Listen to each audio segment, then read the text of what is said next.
I'm going to show you today my minimal studio setup in my bedroom so that you guys can get inspired and get your music production gear going. Let's go!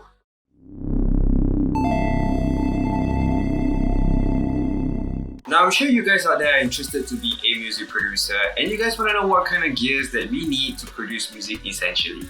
Now I'm going to run through the basics that what I have in the studio and also probably recommend some of the supplements in the studio that probably could help you elevate your music production. Now to be honest, there is not much money to be spent on music production equipment, so I'm just going to start running through my first equipment. The most important heart within the music production studio in your bedroom is my computer, or the MacBook Pro that I have right now, which is the MacBook Pro 2018. So these three things, your RAM, your CPU and your hard disk size, is the most important when it comes to buying your first computer. Even though I'm due for an upgrade soon, it's been serving me for the past 5 years doing music production, and I have all my samples and all of my DAWs installed within this computer. In the long run, this machine will help you produce more efficiently, avoiding any problems with any softwares because of its processing power and its RAM. Now there are tons of music production softwares out there. Popular ones would be Ableton, Logic Pro, Pro Tools, which is also industry standard. There's also Cubase and many more. For my case, I've been using Logic Pro a lot, so I've been very comfortable with Logic Pro. And to be honest, it doesn't matter what audio software that you're using, because at the end of the day, it's the music that matters. Now, if you were to get a new Mac, you guys can get a Logic Pro as an additional add-on as well, which is very convenient for music producers who are just starting out. I think it's an additional $299. If you guys want to know more about Logic Pro and want to learn the basic principles of Logic Pro, I do have an old video that I posted previously and you guys can check it out here. So how do you start recording your vocals or your instruments into your computer? Basically, the next thing you need to know is to have an audio interface. Now, what is the audio interface? An audio interface is basically the middleman between your computer and your instruments where you want to record the audio in. Now, this is an example of an audio interface that I have. Currently, is the Universal Audio Arrow. Now, I like this one because it has two mic outputs.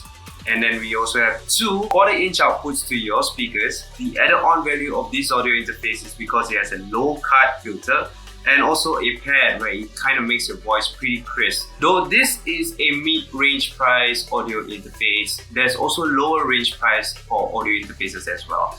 There's stuff like Focusrite and M Audio that I will leave in the description box below. And they can go from $100 to $200 depending how many inputs they have and what other functions. Usually audio interfaces do come with a few VST bundle plugins as well. Now within your digital audio workstation, sometimes they come in bundle with a virtual instrument. What I mean by virtual instrument is basically software-based instruments. Of course, you might want to write some notes down to create an arrangement for your music. You can also use your main computer keyboard, but to make your life easier, the next thing you will need is probably a MIDI controller.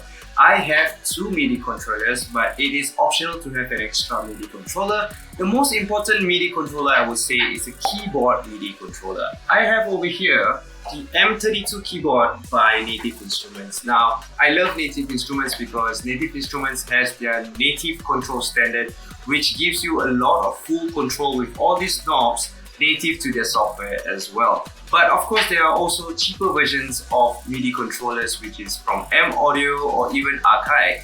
And this is just a recommendation for me because this is also very small, very portable, and fits well in my very small home studio setup. The second MIDI controller, of course, is also very optional. It's actually a Machine. Now, Machine has always been my favorite piece of hardware and software in my music production studio because this machine basically has 16 pads that allows me to play drums with the velocity feels from my fingers. Machine software that comes bundled with this hardware is basically a beat sequencer software, and it can be added on to your DAW as an external plugin. If you're interested to learn more about Machine software, I do have a tutorial up here.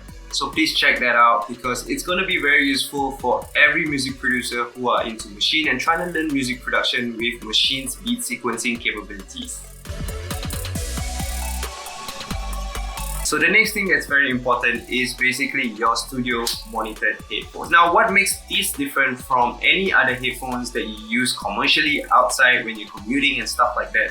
This kind of studio monitored headphones is basically enhancing on sound separation. So when you hear the bass and all the trebles within the frequencies of a sound, it's not that overpowered because you can actually hear them separately if you want to express it in a more metaphorical way. Of course, it takes a lot of ear training with this, but I would suggest using a studio monitored headphones for you to monitor your mixes.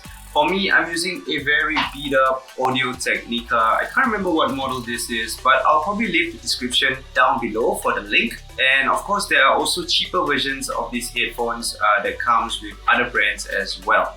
So this is very important, especially if you're working very silently in the studio. Otherwise, there's also other options where you will want to have your own studio monitors.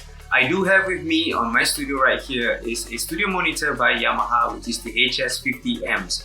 One of the smaller version of studio monitors, which is enough for me, to have a listening party with my friends, but I seldom use it because of the neighbors around and the room is not properly acoustically treated. So most of the time I'm always be on my headphones, but it's always good and optional to have a studio monitor as well.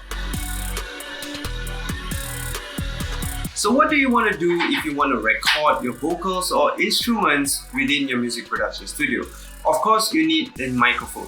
Now there are two types of microphones, which is dynamic microphones, mainly used for live performances, and for studio setups, it's usually condenser microphones.